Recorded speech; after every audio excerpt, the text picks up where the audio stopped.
اعوذ باللہ من الشیطان الرجیم بسم اللہ الرحمن الرحیم۔ ایمان بالرسل کے باب میں انبیاء اکرام علیہ السلام کی شان و عظمت کے اہم پہلوؤں کا تذکرہ۔ جہاں شان و عظمت انبیاء علیہ السلام کی معرفت کے لیے ضروری ہے، وہاں ان نمایاں پہلوؤں سے بہت سے اہم عقائد بھی وابستہ ہیں، جیسے ذکر میلاد انبیاء علیہ السلام ایک طرف انبیاء اکرام علیہ السلام سے عشقی اور حبی تعلق کی مضبوطی کا ذریعہ ہے، وہاں یہ عمل شرک اور عقیدہ تثلیث کے خاتمے کا ذریعہ بھی ہے۔ ایک ذات ہی لم یلد ولم یولد، نہ اس سے کوئی پیدا ہوا اور نہ وہ پیدا کیا گیا کی شان کی حامل ہے، اور وہ ذات اللہ تعالیٰ کی ہے۔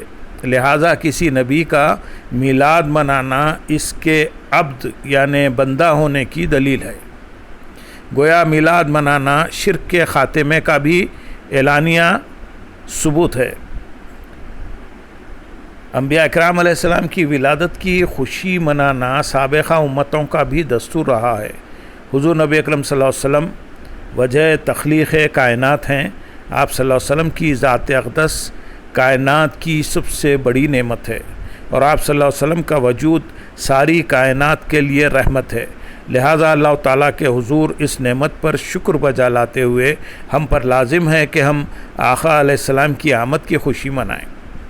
انبیاء سابقین علیہ السلام اور خصوصاً حضور نبی اکرم صلی اللہ علیہ وسلم کے میلاد کا تذکرہ کرنا سنت الہی ہے۔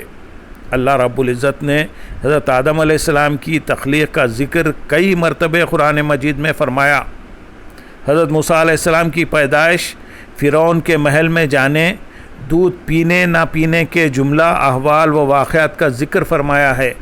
عیسیٰ علیہ السلام کی پیدائش، آپ کی والد ماجدہ کی تکلیف، ان پر لگنے والے الزامات اور گود سے آپ کا جواب دے کر ان الزامات کا رد کرنا، ان تمام واقعات کا تفصیلی ذکر اللہ تعالیٰ نے قرآن مجید میں فرما کر تذکرہ میلاد انبیاء علیہ السلام کو اپنی سنت بنا دیا ہے۔ معاشرے میں اظہار مسرت کے رائج طریقوں جو شرعاً درست ہوں کے ذریعے حضور نبی اکرم صلی اللہ علیہ وسلم کی آمد کی خوشی منانا میلاد النبی صلی اللہ علیہ وسلم کہلاتا ہے، جیسے محافل میلاد، چراغاں، جلوس وغیرہ۔ حضور نبی اکرم صلی اللہ علیہ وسلم کی امت میں صدیوں سے میلاد منانے کا معمول رہا ہے۔ آج بھی عرب و عجم میں اس دن عام تعطیل ہوتی ہے، اور ہر کوئی آقا علیہ السلام کی آمد کی خوشی مناتا ہے۔ دیگر انبیاء علیہ السلام کے یوم ولادت پر خوشی کا اظہار کرنا میلاد انبیاء ہے۔ انبیاء اکرام علیہ السلام اور حضور نبی اکرم صلی اللہ علیہ وسلم کا میلاد منانا جائز اور مشروع عمل ہے۔ معاشرے میں رائج ذرائع سے خوشی کا اظہار کرنا، صدقہ و خیرات، جلوس، محافل، چراغاں وغیرہ کرنا، یہ سب جائز اور اجر و ثواب کا باعث ہیں۔ عید میلاد النبی صلی اللہ علیہ وسلم عید الفطر اور عید الاضحیٰ کی طرح عید واجب نہیں ہیں۔ اللہ تعالیٰ نے حضرت یحییٰ علیہ السلام کے یوم ولادت پر سلام بھیجتے ہوئے ارشاد فرمایا، سورہ مریم آیت نمبر 15 میں، اور یحییٰ پر سلام ہو ان کے میلاد کے دن اور ان کی وفات کے دن اور جس دن وہ زندہ اٹھائے جائیں گے۔ اسی طرح عیسیٰ علیہ السلام اپنے یوم ولادت پر خود سلام بھیجتے ہوئے فرمائے، سورہ مریم آیت نمبر 33 میں، اور مجھ پر سلام ہو میرے میلاد کے دن اور میری وفات کے دن اور جس دن میں زندہ اٹھایا جاؤں گا۔ حضور نبی اکرم صلی اللہ علیہ وسلم کا وجود کائنات کے لیے اللہ تعالیٰ کی سب سے بڑی رحمت اور فضل ہے۔ اللہ تعالیٰ نے اپنے فضل اور رحمت کے ملنے پر خوشی منانے کا حکم دیتے ہوئے ارشاد فرمایا، سورۃ یونس آیت نمبر 58 میں، فرما دیجئے یہ سب کچھ اللہ کے فضل اور اس کی رحمت کے باعث ہے جو بعثت محمدی صلی اللہ علیہ وسلم کے ذریعے تم پر ہوا ہے، پس مسلمانوں کو چاہیے کہ اس پر خوشیاں منائیں، یہ اس سارے مال و دولت سے کہیں بہتر ہے جسے وہ جمع کرتے ہیں۔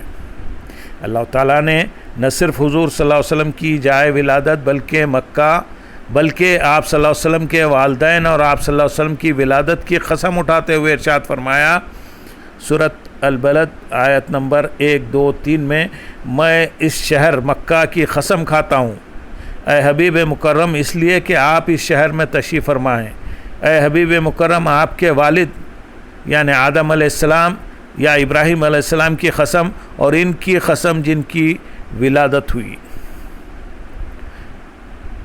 حضور نبی اکرم صلی اللہ علیہ وسلم اپنے یوم میلاد پر اللہ کا شکر بجا لاتے ہوئے خود روزہ رکھتے تھے۔ حضرت ابو قتادہ رضی اللہ تعالیٰ عنہ سے روایت ہے کہ رسول اللہ صلی اللہ علیہ وسلم پیر کے دن روزہ رکھنے کے بارے میں سوال کیا گیا تو آپ صلی اللہ علیہ وسلم نے فرمایا اسی روز میری ولادت ہوئی۔ میلاد کے موقع پر حضور نبی اکرم صلی اللہ علیہ وسلم کے حسب و نسب اور شان و فضیلت کا ذکر کرنا خود حضور صلی اللہ علیہ وسلم کی سنت ہے۔ آپ صلی اللہ علیہ وسلم کا ارشاد گرامی ہے، اللہ نے جب مخلوق کو پیدا کیا تو مجھے بہترین خلق یعنی انسانوں میں پیدا کیا، پھر مخلوق کو 2 حصوں میں تقسیم کر دیا یعنی عرب و عجم، تو مجھے بہترین طبقے یعنی عرب میں داخل کیا، پھر ان کے مختلف قبائل بنائے تو مجھے بہترین قبیلے یعنی قریش میں داخل فرمایا، پھر ان کے گھرانے بنائے تو مجھے بہترین گھرانہ یعنی بنو ہاشم میں داخل کیا اور مجھے بہترین نسب والا بنایا۔ اللہم صلی علی سیدنا محمد وعلی آل سیدنا محمد وبارک وسلم۔ نبی کی ولادت کے واقعات اور نبی کے خاندان کا تذکرہ کرنا حضور نبی اکرم صلی اللہ علیہ وسلم کی سنت ہے۔ حضرت عرباس بن ساریہ رضی اللہ تعالیٰ عنہ نے حضور نبی اکرم صلی اللہ علیہ وسلم کا یہ فرمان نقل کیا جس کو امام احمد نے روایت کیا ہے، بے شک میں اللہ کے ہاں اس وقت بھی آخری نبی لکھا جا چکا تھا جب آدم علیہ السلام آب و گل میں تھے۔ میں تمہیں اس کی تعویل بتاتا ہوں، میں ابراہیم علیہ السلام کی دعا اور عیسیٰ علیہ السلام کی خوشخبری ہوں اور اپنی ماں کا وہ نظارہ ہوں جو انہوں نے میری پیدائش کے وقت دیکھا کہ ان کے جسم اقدس سے ایسا نور نکلا جس سے میری والدہ کے لیے شام کے محلات چمک اٹھے۔ دیگر انبیاء علیہ السلام کی ماؤں نے بھی ایسا ہی دیکھا تھا۔ حضور نبی اکرم صلی اللہ علیہ وسلم کی ولادت کی خوشی منانے کا اجر بخاری شریف میں روایت ہے کہ جب ابو لہب مر گیا تو اس کے اہل خانہ میں سے کسی کو اسے خواب میں دیکھا، اس کو خواب میں دیکھا گیا، وہ برے حال میں تھا۔ دیکھنے والے نے اس سے پوچھا کیسے ہو؟ ابو لہب نے کہا میں بہت سخت عذاب میں ہوں، اس سے کبھی چھٹکارا نہیں ملتا، ہاں مجھے اس عمل کی جزا کے طور پر اس انگلی سے خدر سیراب کر دیا جاتا ہے جس سے میں نے محمد صلی اللہ علیہ وسلم کی ولادت کی خوشی میں صوبیہ کو آزاد کیا تھا۔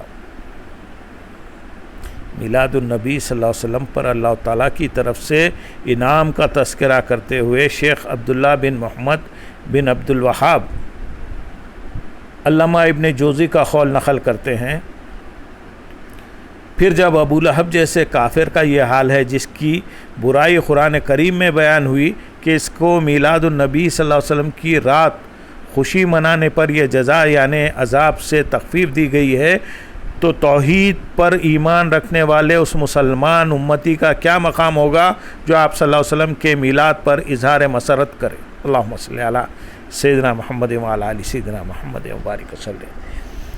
قرآنی آیات و احادیث کا خلاصہ یہ ہے، نمبر 1 انبیاء اکرام علیہ السلام کی ولادت کا تذکرہ کرنا سنت الہی ہے۔ نمبر 2 انبیاء اکرام علیہ السلام اور آقا علیہ السلام کی میلاد کی خوشی منانا قرآن حکیم سے ثابت ہے۔ نمبر 3 حضور نبی اکرم صلی اللہ علیہ وسلم کی ولادت کی خوشی میں عبادت و بندگی جیسے روزہ رکھنا سنت رسول صلی اللہ علیہ وسلم ہے۔ نمبر 4 حضور نبی اکرم صلی اللہ علیہ وسلم کی ولادت حسب و نسب اور شان کا تذکرہ کرنا خود سنت محمدی صلی اللہ علیہ وسلم ہے۔ نمبر 5 حضور نبی اکرم صلی اللہ علیہ وسلم کی آمد کی خوشی منانا مال و دولت اور اعمال جمع کرنے سے بہتر ہے۔ نمبر 6 حضور نبی اکرم صلی اللہ علیہ وسلم کی ذات اقدس مومنین پر اللہ تعالیٰ کا سب سے بڑا احسان ہے۔ نمبر 7 اللہ تعالیٰ کی نعمتوں کا خوب چرچا کرنا حکم الہی ہے۔ اللہم صلی علی سیدنا محمد وعلی آل سیدنا محمد وبارک وسلم۔